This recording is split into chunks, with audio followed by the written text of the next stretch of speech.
दोस्तों, मेरा नाम है विजय कुमार। आप देख रहे हैं कॉमिक्स पिटारा चैनल को। तो चलिए दोस्तों, हम लोग कॉमिक्स पढ़ रहे थे चाणक्य का बेटा, और इसका पहला पार्ट मैंने अपने चैनल पर अपलोड कर दिया है। पहले पार्ट में मैंने इस कॉमिक्स को 47 पेज तक कवर कर लिया था। अब इस पार्ट में इसकी आगे कहानी को शुरू करते हैं। संतरियों की राइफलें गरज उठी, धाएं धाएं, लेकिन राम दीवार फांदकर एक झाड़ी के ऊपर गिरा था। तभी ठक, इसे वैन में डालो और फौरन यहाँ से निकलो, जल्दी। कुछ ही क्षणों में वैन हवा बन गई। रोशन हमारे कब्जे में आ चुका है बॉस। शाबाश। उस भुलक्कड़ भाई को लेकर फौरन पहुंच साई। मैं उसकी आरती उतारूंगा, बलैया लूंगा उसकी। निसंदेह राम एक बार फिर गहरी मुसीबत में फंस गया था।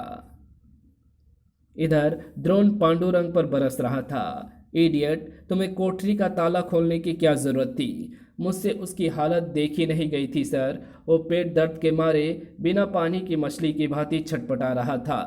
वो चाहे मर ही क्यों ना जाता, तुम्हारी जरा सी गलती ने हमारी सारी मेहनत पर पानी फेर दिया। Sorry sir. झाड़ियों के पास से रोशन के कदमों के बजाय किसी वैन के टायरों के निशान मिले हैं, जो इस बात को सिद्ध करते हैं कि रोशन जेल से पूरी प्लानिंग के तहत भागा है। यानी रोशन के पीठ पर किसी शक्तिशाली व्यक्ति का हाथ है। ये केस तो उलझता ही जा रहा है द्रोण। पता नहीं इस समय वो कहाँ होगा। काश इन्हें मालूम होता कि रोशन उर्फ राम एक बार फिर मूलचंदानी के चंगुल में फंस चुका था। आओ भुलक्कड़ भाई, आओ नी। कहो कैसे हो साईं? घूम आए राजनगर? बड़ी अपने भुलक्कड़ भाई के लिए कुछ ठंडा गरम लाओ जी।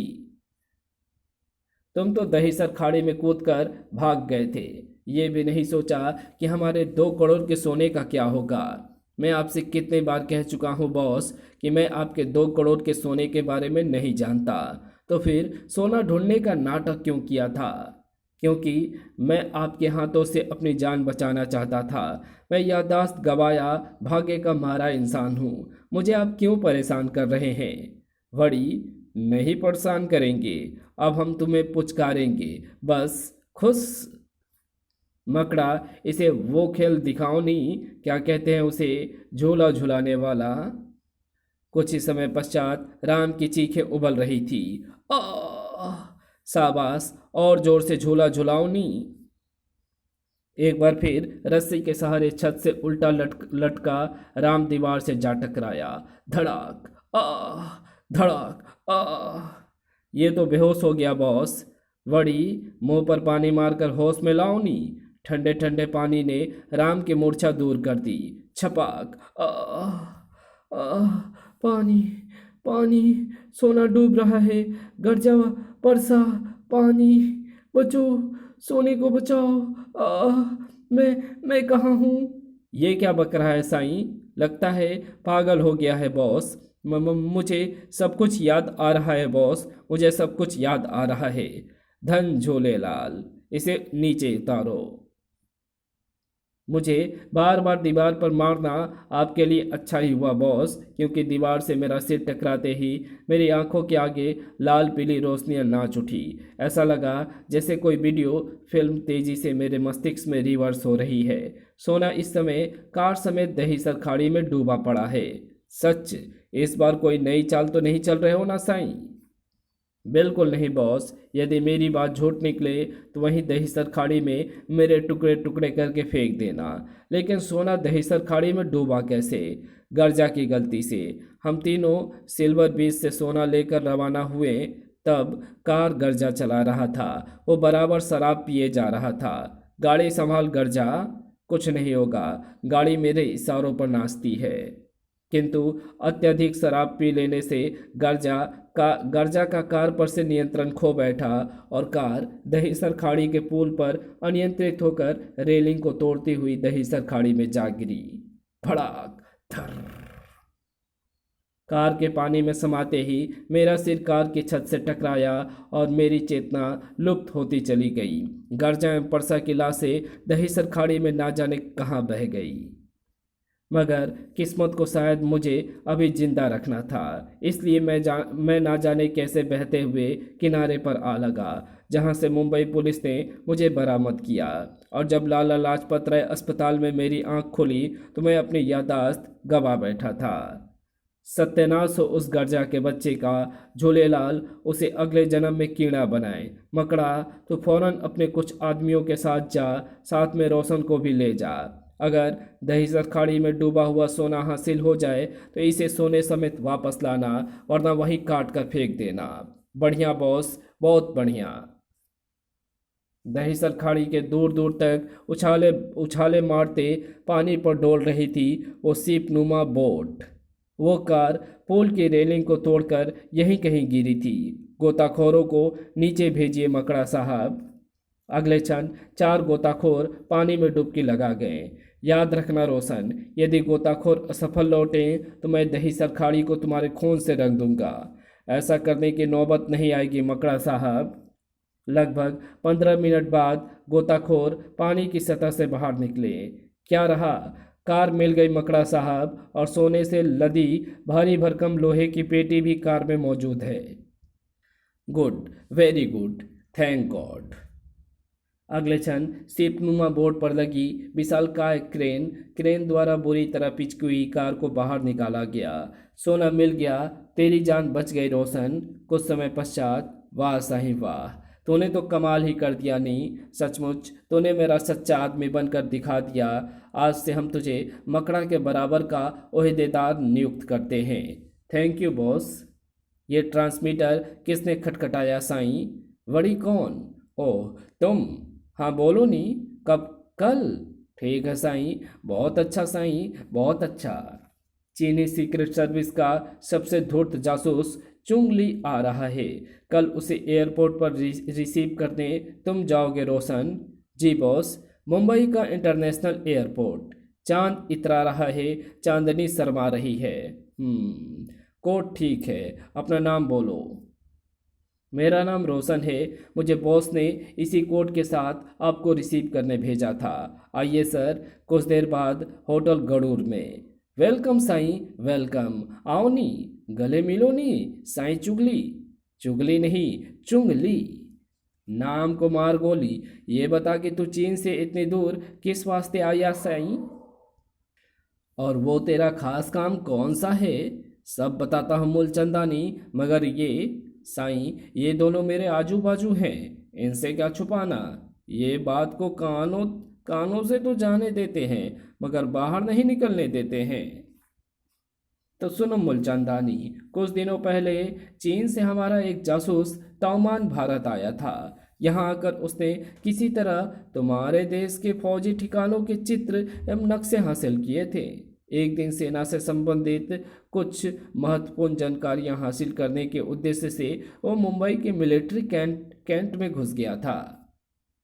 दुर्भाग्यवश उसे सेना के जवानों ने पकड़ लिया, मगर पकड़े जाने से पूर्व वो अपना लाइटरनुमा कैमरा, जिसमें फौजी ठिकानों के तमाम चित्र एवं नक्शे एक माइक्रोफिल्म में कैद थे, लाल पत्थर से निर्मित एक बेहद कलात्मक एवं खूबसूरत तोप की बैरल में छुपा चुका था।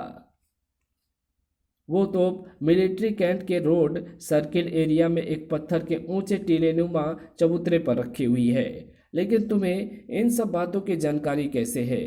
खासकर तोप की बैरल में रखे लाइटरनुमा कैमरे की खबर तुम्हें कैसे लगी? बताता हूँ। दरअसल ताओमान को गिरफ्तार करके मिलिट्री कैंट में ही बनी जेल में डाल दिया गया था, जहां उसने एक सैनिक को लालच देकर अपनी तरफ कर लिया और कैमरे की बाबत सारी बात कोड भाषा में लिखकर एक अंगूठी में छुपा दी। उसी सैनिक के माध्यम से वो अंगूठी चीनी दूतावास पहुंची और दूतावास से चीनी सीक्रेट सर्विस के ऑफिस में। हमें तोप की बैरल में छुपा वो लाइटरनुमा कैमरा हासिल करना होगा सर।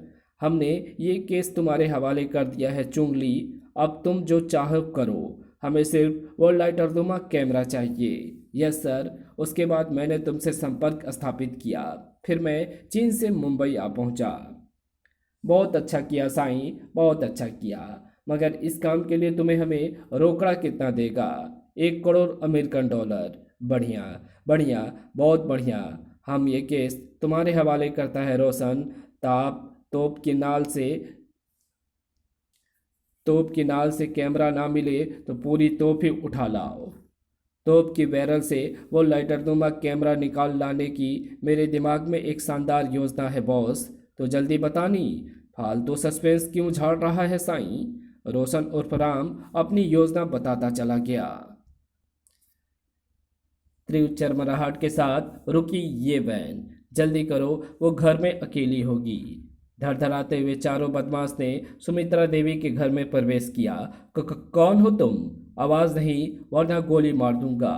उफ, लगता है ये लोग मेरे घर चोरी के उद्देश्य से घुसे हैं। दिलासा भी बाजार सामान लेने गई है, अब क्या करूं? मकड़ा साहब, वो छोकरी तो कहीं दिखाई नहीं पड़ रही है। कोई बात नहीं, हम यहीं बैठकर उसका इंतजार करते हैं। देखो तो छग्गू, फ्रिज में यदि कुछ खाने पीने का सामान पड़ा हो तो निकाल ला। बहुत अच्छा मकड़ा साहब, हे भगवान, दिलासा को इन बदमाशों के चंगुल से फंसने से बचा लेना, उसे उसे कहीं अटका देना। इधर घर के बाहर खड़ी वैन को देखकर ठिठक गई दिलासा। ये वैन क्यों खड़ी है घर के सामने? मुझे छुपकर देखना चाहिए। ओह, घर पर बदमाश जमे बैठे हैं और उन्होंने मम्मी को बंधक बना रखा है। अब क्या करूं? यदि शोर मचाऊंगी तो वे मम्मी को मार डालेंगे। मुझे रहीम भैया से मदद मांगनी चाहिए। चौंक पड़ी थी राधा देवी दिलासा की बात सुनकर। घर में बदमाश? हाँ आंटी, उन्होंने मम्मी को बंधक बना रखा है। रहीम भैया कहाँ है? वो तो पुलिस थाने गया है राम के बारे में पूछताछ करने। ठहर, मैं पुलिस थाने को ही फ़ोन करती हूँ। इधर पुलिस थाने में कमाल करते हैं आप इंस्पेक्टर साहब। उस दिन तो बड़े शेर की तरह दहाड़ते हुए आप घर आए थे, छाती ठोक कर ले गए थे राम को। तुम चाहे अभी भी उसे राम समझते हो, मगर वो रोशन है, और अगर वो जेल से फरार हो गया तो इसमें मेरा क्या दोष है? हाँ, आपका क्या दोष? आपने तो खूब वाहवाही का काम किया है, आपको तो इनाम मिलना चाहिए। मैं तुम्हारी परेशानी समझता हूँ रहीम, हो ना हो रोशन को जेल से फरारी के पीछे किसी बड़े गैंग का हाथ है। मैं उसी गैंग की जड़ तक पहुँचने की ट्रेन ट्रेन तभी फोन की घंटी ने बातचीत में विघ्न डाला। Hello, inspector Drona speaking. What? Oh, मैं अभी रहीम के साथ पहुँच रहा हूँ। जल्दी चलो रहीम, तुम्हारे सामने वाले घर में कुछ बदमाश कब्जा किए बैठे हैं। सुमित्रा देवी को उन्होंने बंधक बना लिया है। ओह, कुछ समय पश्चात आंधी तूफान सी दौड़ती हुई जीप राम के घर के निकट पहुंची थी। यहाँ तो कोई वैन नहीं खड़ी है इंस्पेक्टर। मैं अंदर जाकर देखता हूँ, कहीं हमारे साथ मजाक तो नहीं किया गया? नहीं, ये मजाक नहीं हो सकता। मम्मी, दिलासा, तुमने आने में देर कर दी रहीम, वो बदमाश सुमित्रा बहन को बंधक बनाकर ले गए। उफ, ये सब क्या हो रहा है द्रोण? हम पीछे वाली घटनाओं की जड़ तक पहुंच नहीं पाते और उससे पहले ही नई घटना घट जाती है। तुम मानो या ना मानो रहीम, मगर ये घटना मेरे इस दावे को पुख्ता करती है कि रोशन का संबंध किसी गैंग से है। मैं दावे के साथ कह सकता हूँ कि वो याददाश्त खोने का ढोंग कर रहा था और यहाँ वो अपनी माँ एवं बहन से मिलने के वास्ते आया था। फिर वो अपनी ही माँ का अपहरण क्यों करवाएगा? हो सकता है उसने बदमाशों को अपनी माँ एवं बहन को लिवा लाने के लिए भेजा हो, जिसे हम अपहरण समझ रहे हैं। वे बदमाश दिलासा को भी साथ ले जाते, मगर संयोगवश दिलासा अपने घर के बजाय राधा देवी के पास चली आई और बदमाशों ने ज़्यादा इंतजार करना उचित नहीं समझा। तुम्हारे तर्क में दम तो है द्रोण, फिर भी ये पूरी तरह गले नहीं उतरती। कहीं ना कहीं कोई बड़ा चक्कर है जिसे हम समझ नहीं पा रहे हैं। मान लिया कि वो रोशन ही था, तो फिर सबसे बड़ा सवाल ये उठता है कि मेरा बेटा राम कहाँ है और उसने कई दिनों से हमसे संपर्क स्थापित क्यों नहीं किया? इन प्रश्नों का जवाब इंस्पेक्टर द्रोण के पास भी नहीं था। इधर होटल गड़ूर में वही मकड़ा, लगता है आजकल तू सठियाने लगा है, तेरे दिमाग का पुर्जा चलते चलते घिस गया है। बोल साईं, यही बात है? नहीं, लड़की को साथ क्यों नहीं लाया? सॉरी बॉस, मगर मैं क्या करता, वो लड़की घर में थी ही नहीं। हमने बहुत इंतजार किया, फिर वहाँ ज़्यादा रुकना भी खतरे से खाली नहीं था, मगर हमारी योजना का तो पुलिंदा बंद गया नहीं। अब तोप के नाल में से कैमरा क्या तेरी अम्मा निकाल कर लाएगी? राम उर्फ रोशन की बात और राम उर्फ रोशन की बात को और बिगड़ने से रोका। कोई बात नहीं बॉस, वो लड़की कहीं भागी नहीं जा रही है। हम उसे अभी भी मंगवा सकते हैं। यानी अभी मैं कैमरे को पाने की आशा रख सकता हूँ? बिल्कुल चुंगली साहब, 100%। एक छोटी सी कोठरी में कैद किया गया था सुमित्रा देवी को। माँ तुम? हाँ माँ, मैं तेरा रोशन, तेरा बेटा रोशन। अब किस मुंह से अपनी माँ के पास आया है करमजले? मत ले अपनी गंदी जुबान से अपनी माँ का नाम। अपवित्र हो जाएगा माँ शब्द। मेरी यादाश्त वापस लौट आई है माँ। मैं जानता हूँ कि तुम मुझसे नाराज है। अरे कपूत, ऐसे नीच कर्म करने से तो अच्छा था कि तेरी यादाश्त ही वापस ना लौटती। मगर मैं क्या करता माँ, मैं बहुत पहले से ही अंडरवर्ल्ड के गहरे दलदल में फंस गया था। मगर मैं अब इस दलदल से निकलना चाहता हूँ। सच सच कह रहा है तू? हाँ माँ, मगर मैं जाने से पहले अंडरवर्ल्ड का ये साम्राज्य ध्वस्त करना चाहता हूँ, जैसे चाणक्य ने अपनी चतुराई से नंद वंश का सर्वनाश किया था। मैं चाणक्य का बेटा बनकर दिखाना चाहता हूँ माँ। यदि तूने ऐसा कर दिखाया तो मैं तेरे सारे गुनाह माफ़ कर दूंगी मेरे लाल।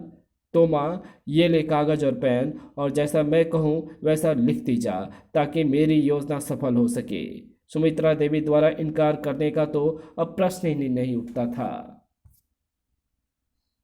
क्या रहा साईं, काम हो गया बॉस? बढ़िया बढ़िया। क्या गजब की एक्टिंग की है पुटरे ने। तुझे तो एक्टर होना चाहिए था। देखा मकड़ा को से किससे काम ऐसे निकाला जाता है। मूल चंदानी की बातों ने मकड़ा के तन बदन में आग लगा दी थी। जा, अब ये पत्र लेकर जा, और इस बारे में मेरे मेरे को निराश मत करना। जी नहीं करूँगा। क्या नहीं करेगा? निराश। प्रिय रहीम, मैं यहाँ दुश्मनों के चंगुल में फंसी हुई हूँ। इन्होंने रोशन को भी बंधक बनाए रखा है। ये लोग दिलासा के द्वारा अपना कोई बहुत बड़ा मकसद हल कराना चाहते हैं। यदि तुम दिलासा को साथ लेकर पत्रवाहक के साथ नहीं आए तो ये हमें मार डालेंगे। सुमित्रा देवी। पत्र पढ़कर रहीम ने मकड़ा की तरफ देखा। मैं दिलासा को साथ लेकर तुम्हारे साथ चलता हूँ। खुशी से दमक रहे थे शैतानों के मुखड़े। धन झूलेलाल, तेरा दिमाग तो कंप्यूटर की तरह दौड़ता है साईं। तूने तो बैठे बैठे ही इस लड़की को यहाँ बुला लिया। Thank you boss. काम की बात करो मिस्टर। राम एवं सुमित्रा देवी कहाँ है, और तुम दिलासा से कौन सा काम लेना चाहते हो? सब बताता हूँ। इस मॉडल को ध्यान से देखो लड़के। ये मुंबई के मिलिट्री कैंट का मॉडल है। मॉडल में जो ऊंचा टीला दर्शाया गया है, खासकर उस पर रखी तोप को ध्यान से देखो, क्योंकि यही तोप हमारा लक्ष्य है। यानी तुम ये तोप चुराना चाहते हो? तोप नहीं, तोप की बैरल में रखा एक छोटा सा लाइटरनुमा कैमरा। चूंकि तोप की बैरल इतने सक्रिय है कि उसमें नन्हे हाथ ही जा सकते हैं, इसलिए इस महत्वपूर्ण काम के लिए हमने इस पोट्री को चुना है। क्योंकि ये लड़की अपने नन्हे नन्हे हाथ उस तोप की बैरल में डालकर वो कैमरा निकाल सकती है। मान लिया कि दिलासा कैमरा निकालने में सफल भी हो गई, मगर मिलिट्री कैंप में इतना कड़ा पहरा रहता है कि वहां से किसी चीज़ को चुराकर बाहर निकलना असंभव है। तुम्हारी दोनों समस्याओं का हल मेरे पास है। आजकल राम के पिता कर्नल राघव की ड्यूटी मिलिट्री कैंप में ही लगी हुई है। तुम कर्नल राघव के साथ मिलिट्री कैंप देखने के बहाने आसानी से अंदर प्रवेश कर सकते हो। रही बात कैमरे को छुपा कर लाने की, तो ये लो गुब्बारा ये भला मेरे किस काम का? ये गुब्बारा आम गुब्बारों के जैसा नहीं है लड़की। इसकी डोरी खींचते ही ये दो भागों में खुल जाता है, और डोरी छोड़ते ही पुनः बंद हो जाता है। वाह वाह, अपना चीनी भाई तो चीन से बड़ी जादू की चीज़ लाई है नहीं। चूंकि दिलासा नन्ही बच्ची है, इसलिए इसके हाथ में गुब्बारा देखकर कोई इस पर शक नहीं करेगा। याद रखना पोट्रे, अगर तुमने कोई चालाकी की या असफल होकर लौटे तो रोशन एवं सुमित्रा देवी की लाशें ही तुम्हें तोहफे में मिलेगी। कोई गलती नहीं होगी। बड़ी देर पश्चात ये वैन इस टेढ़ी मेढ़ी ऊबड़ खाबड़ सुरंग से दौड़ी चली जा रही थी। सुरंग में रोशनी के लिए जगह के लिए मरकरी बल्ब लगे हुए थे। अब तुम हमें अपने बॉस के पास मिलवाने ले गए थे। जब तुम हमें अपने बॉस के पास मिलवाने ले गए थे तब भी इसी सुरंग से ले गए थे और हम लौट भी इसी सुरंग से रहे हैं। आखिर तुम्हारे बॉस का अड्डा कहाँ पर है? मुंबई में ही कहीं पर है। अनजान लोगों को इसका पता ना चले इसलिए उन्हें अड्डे तक पहुंचाने के लिए इस सुरंग का इस्तेमाल किया जाता है। ये सुरंग मुंबई के बाहर एक घने जंगल में खुलती है, इसलिए बाहरी व्यक्ति को कभी ये पता नहीं लग पाता है कि बॉस का अड्डा मुंबई की लाखों इमारतों में से किस इमारत के नीचे है। मगर कोई सुरंग में प्रवेश करके भी तो पहुंच सकता है। नहीं पहुंच सकता, क्योंकि सुरंग में जगह जगह कैमरे लगे हैं जिनका सीधा संबंध बॉस के पर्सनल टीवी सेट से है। सुरंग में किसी अनाधिकृत व्यक्ति के प्रवेश करते ही बॉस को पता चल जाता है और हम उसे तुरंत सुरंग में ही मार डालते हैं। तुम्हारी जानकारी के लिए बता दूं कि ये सुरंग 5 किलोमीटर से कम लंबी नहीं है। ओह, कुछ देर बाद वैन सुरंग से निकलकर जंगल में खड़ी थी। अब कैमरे के साथ ही लौटना ज़रूर ज़रूर। अगले दिन किसी तरह कर्नल राघव को राजी कर रहीम एवं दिलासा उनके साथ मिलिट्री कैंप पर पहुंचे। मैं अपने उच्च अधिकारियों के साथ एक मीटिंग में व्यस्त रहूंगा, इसलिए मुझे देर हो सकती है। तुम दोनों मिलिट्री कैंप में घूम फिर कर वापस लौट जाना। जी अंकल। बहादुर सिंह, चट्टान सिंह, इन्हें अंदर जाने दो। जी साहब।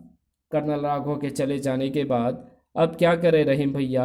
अब हमें रेड सर्किल एरिया की तरफ बढ़ना है। तोप वहीं रखी है। दोनों धीरे धीरे रेड सर्किल की तरफ बढ़ने लगे। उधर भी कड़ा पहरा है भैया, चलती रहो, मैं कुछ ना कुछ उपाय करता हूँ। काश सुमित्रा आंटी बदमाशों के चंगुल में नहीं फंसी होती तो अब तक मैं कैमरे की बात सेना के जवानों को बता चुका होता। धड़कते दिल से दोनों रेड सर्किल पहुँचे। ठहरो, कहाँ जा रहे हो? ये सामने बोर्ड नहीं देखा? ये वर्जित क्षेत्र है। गन वाले अंकल प्लीज़ मुझे उस तोप तक जाने दो ना। मैं बस उस तोप को एक बार छूकर ही लौट आऊँगी।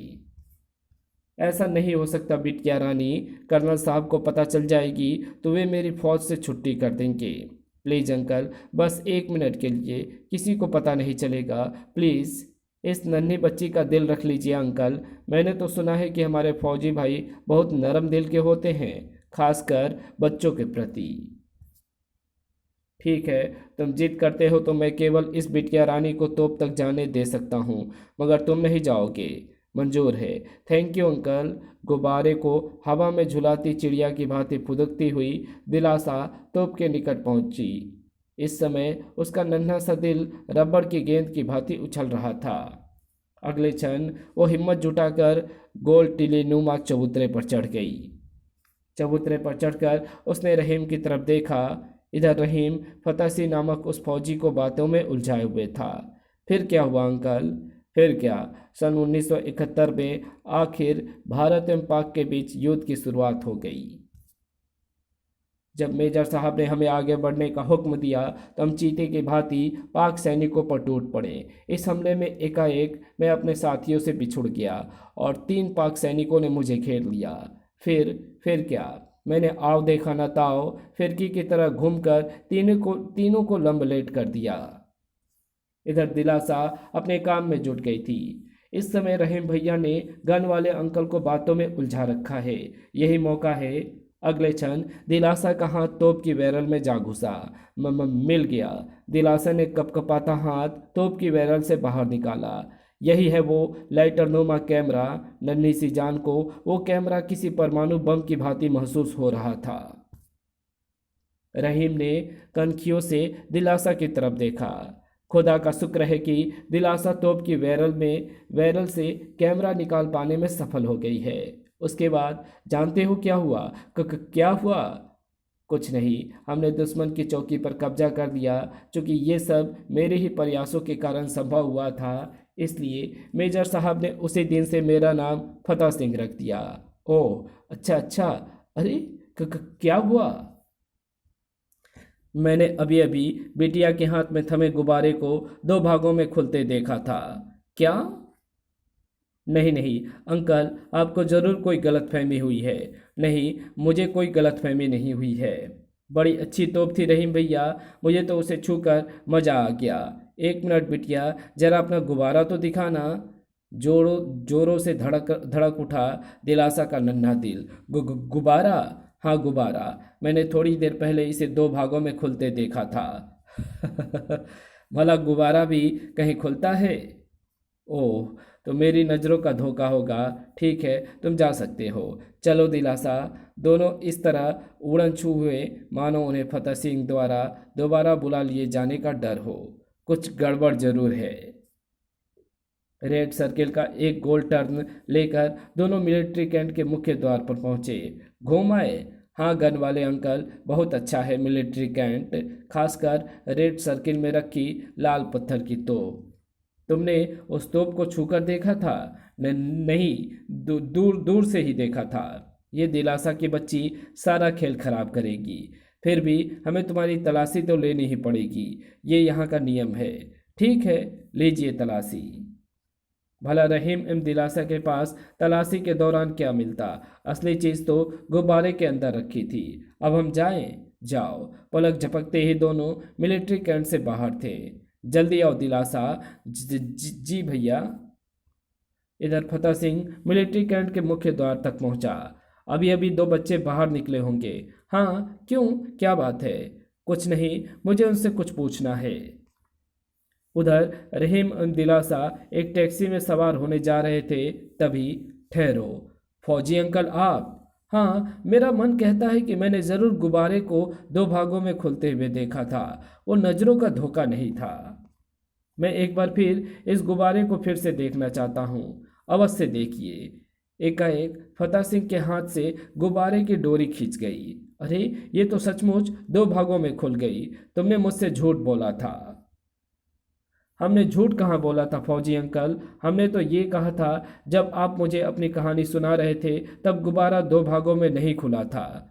हालांकि ये एक मैजिक बैलून है, डोरी खींचते ही ये दो भागों में खुल जाता है और डोरी छोड़ते ही पुनः बंद हो जाता है, मगर ये उस समय नहीं खुला था। अब हम जाएं अंकल? हाँ हाँ जाओ। अगले क्षण टैक्सी धूल उड़ाते हुए आगे बढ़ गई। गुब्बारा दो भागों में खुल सकता है, मगर उस समय नहीं खुला जब मैंने ध्यान से देखा था। उस समय डोरी खींचने से अचानक ही खुला जब मैं उसे दोबारा देखा।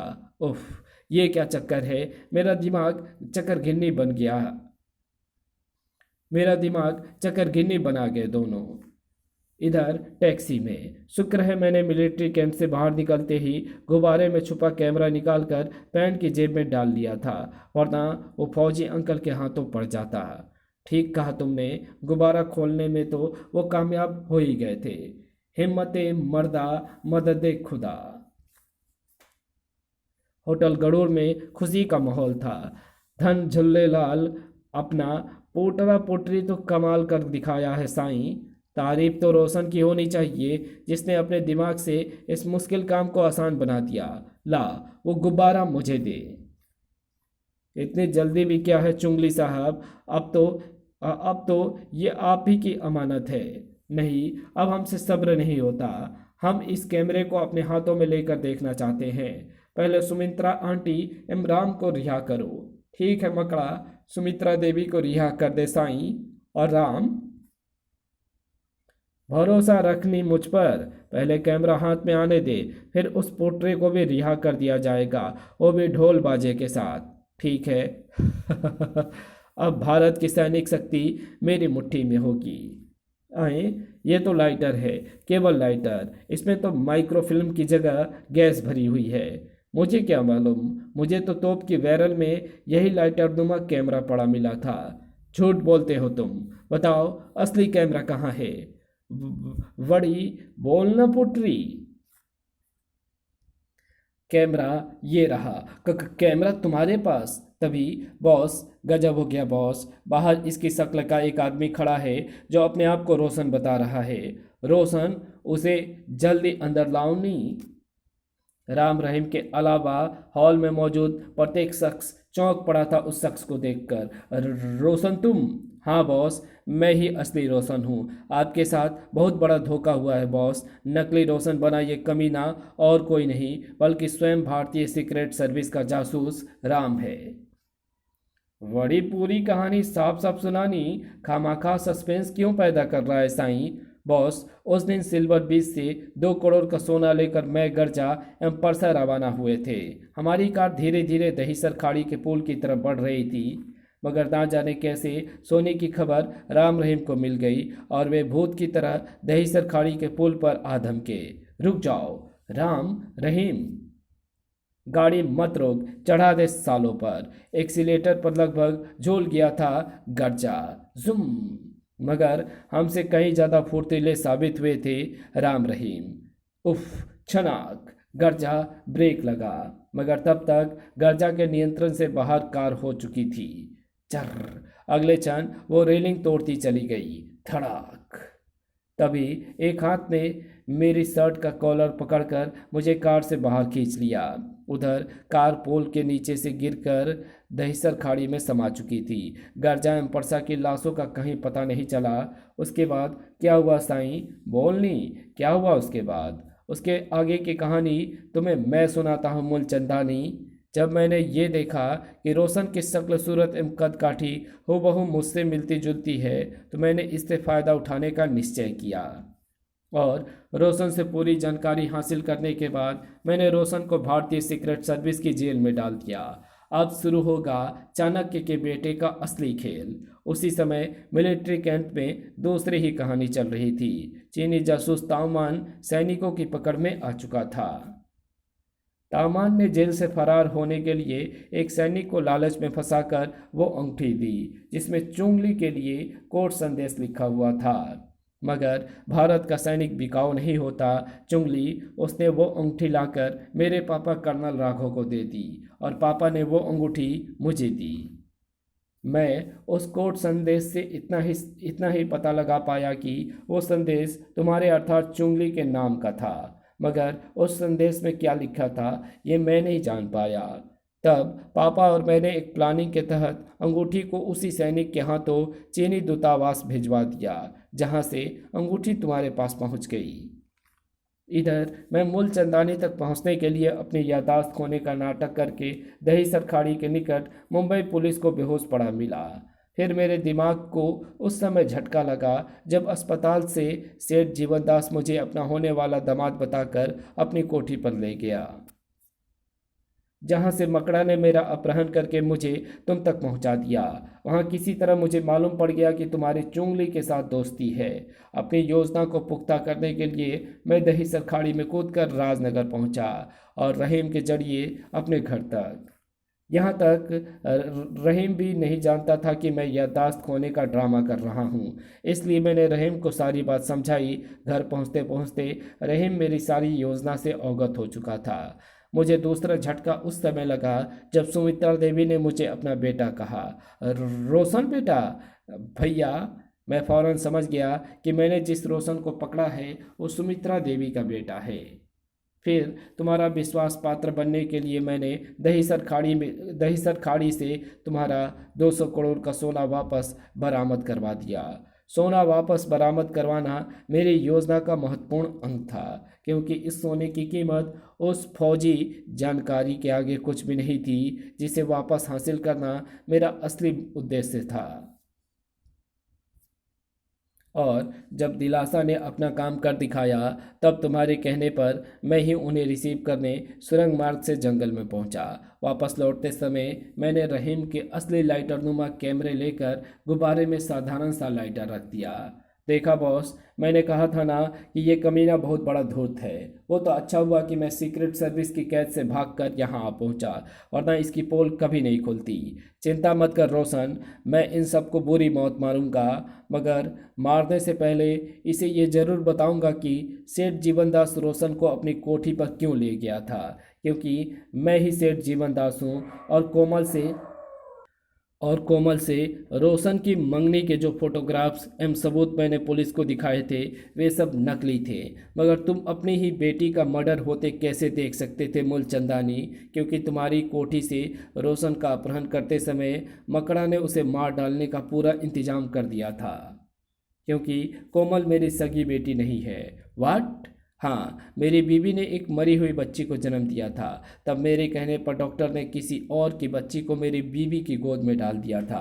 वो बच्ची किसी गरीब स्त्री की थी जो उसे जन्म देकर चल बसी थी। कहीं ये आज से 18 वर्ष पूर्व गांधी मेमोरियल अस्पताल की घटना तो नहीं? क्या वो 10 दिसंबर की रात थी? हाँ, मगर तुम ये सब कैसे जानते हो? क्योंकि वो गरीब स्त्री मेरी माँ थी। जब मैं दवा का प्रबंध करके वापस लौटा तो डॉक्टर ने मुझे बताया कि मेरी माँ ने एक मृत बच्ची को जन्म दिया है, जबकि वो तुम्हारी बच्ची थी। भैया, कोमल तुम रोशन के भेष में? हाँ भैया, मैं ही यहाँ रोशन बनकर आई थी।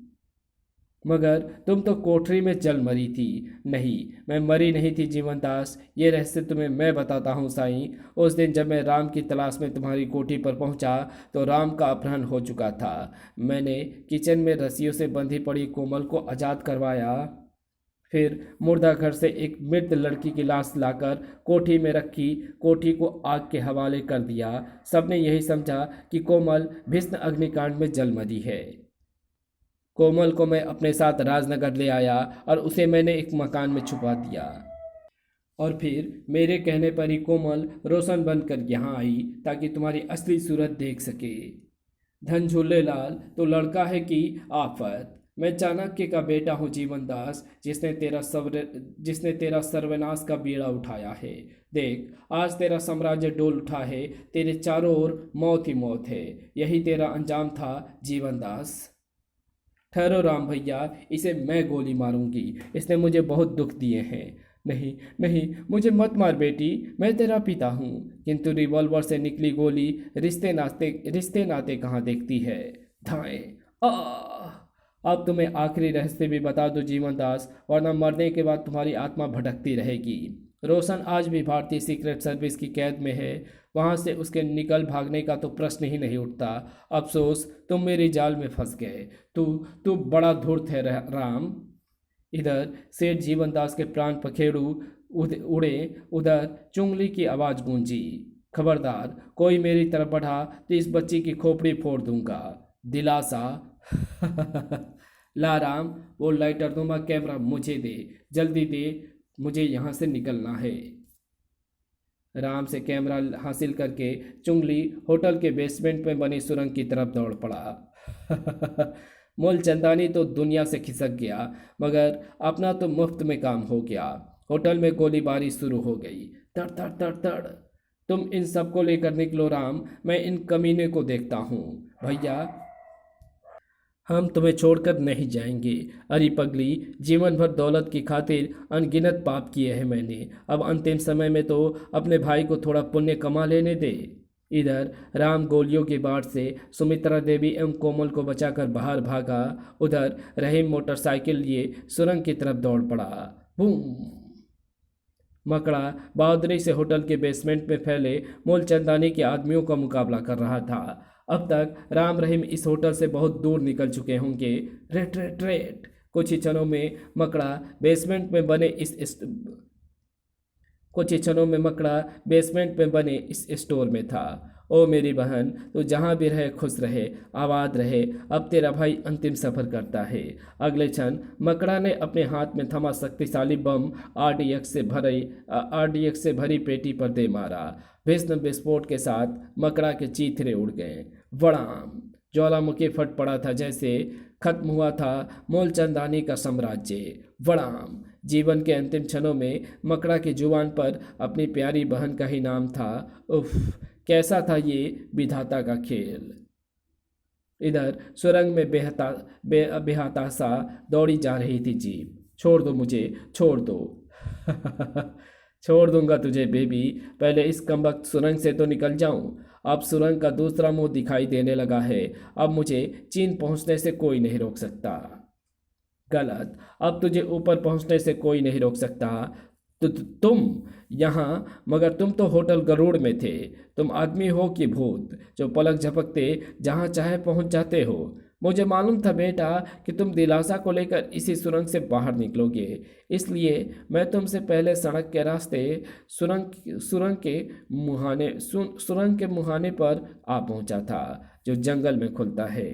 मेरे सामने से हट जाओ राम, वरना मैं इस छोकरी की खोपड़ी उड़ा दूंगा। भैया। तभी धाए आ रहीम, मैं तुम्हारे पीछे पीछे ही आ रहा हूँ। मैं तुम्हारे पीछे पीछे ही आ रहा था चुंगली बेटे। तब तक राम चीते की भांति चुंगली पर छलांग लगा चुका था। तुम्हारा खेल खत्म हुआ चुंगली।